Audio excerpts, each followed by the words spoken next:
नमस्कार दोस्तों, जय श्री कृष्णा, राधे राधे। अजा एकादशी व्रत कथा। अजा एकादशी का महत्व।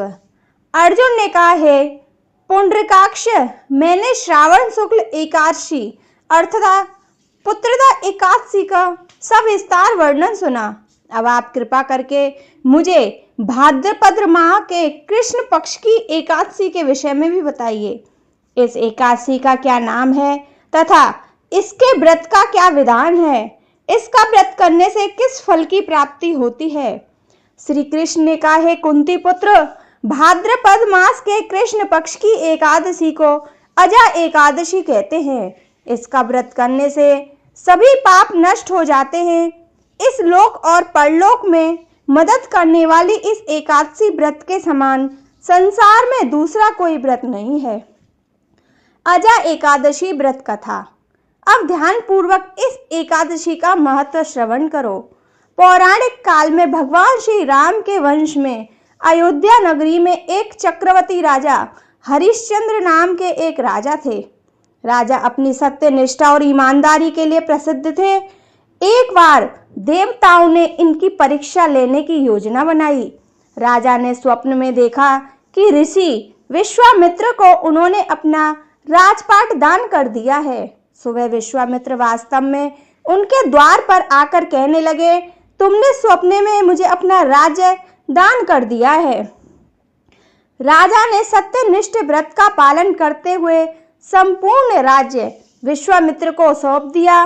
दान के लिए दक्षिणा चुकाने हेतु राजा हरिश्चंद्र को पूर्व जन्म के कर्म फल के कारण पत्नी, बेटा एवं खुद को बेचना पड़ा।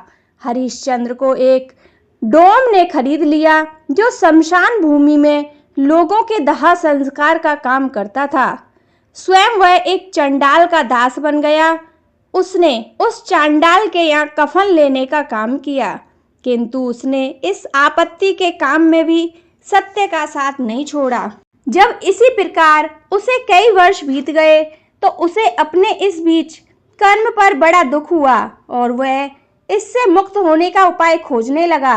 वह सदैव इसी चिंता में रहने लगा कि मैं क्या करूं, किस प्रकार इस नीच कर्म से मुक्ति पाऊं।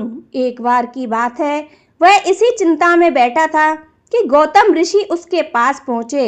हरिश्चंद्र ने उन्हें प्रणाम किया और अपनी दुख भरी कथा सुनाने लगे।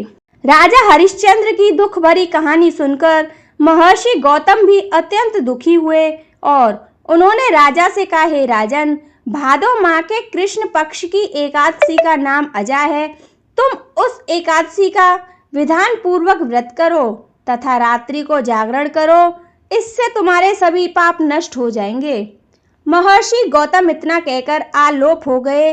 अजा नाम की एकादशी आने पर राजा हरिश्चंद्र ने महर्षि के कहे अनुसार विधान पूर्वक उपवास तथा रात्रि जागरण किया। इस व्रत के प्रभाव से राजा के सभी पाप नष्ट हो गए। उस समय स्वर्ग में नगाड़े बजने लगे तथा पुष्पों की वर्षा होने लगी। उन्होंने अपने सामने ब्रह्मा, विष्णु, महेश तथा देवेंद्र आदि देवताओं को खड़ा पाया। उन्होंने अपने मृतक पुत्र को जीवित तथा अपनी पत्नी को राजसी वस्त्र तथा आभूषणों से परिपूर्ण देखा। व्रत के प्रभाव से राजा को पुनः अपना राज्य की प्राप्ति हुई। वास्तव में एक ऋषि ने राजा की परीक्षा लेने के लिए यह सब कौतुक किया था, परंतु अजा एकादशी के व्रत के प्रभाव से ऋषि द्वारा रची गई सारी माया समाप्त हो गई और अंत समय में हरिश्चंद्र अपने परिवार सहित स्वर्ग लोक को गया। हे राजन, यह सब अजा एकादशी के व्रत का प्रभाव था। जो मनुष्य इस उपवास को विधान पूर्वक करते हैं तथा रात्रि जागरण करते हैं, उनके सभी पाप नष्ट हो जाते हैं और अंत में वे स्वर्ग को प्राप्त होते हैं। इस एकादशी की कथा के श्रवण मात्र से ही अश्वमेध यज्ञ के फल की प्राप्ति होती है। तो दोस्तों, यह थी अजा एकादशी व्रत कथा। जय श्री कृष्ण, राधे राधे।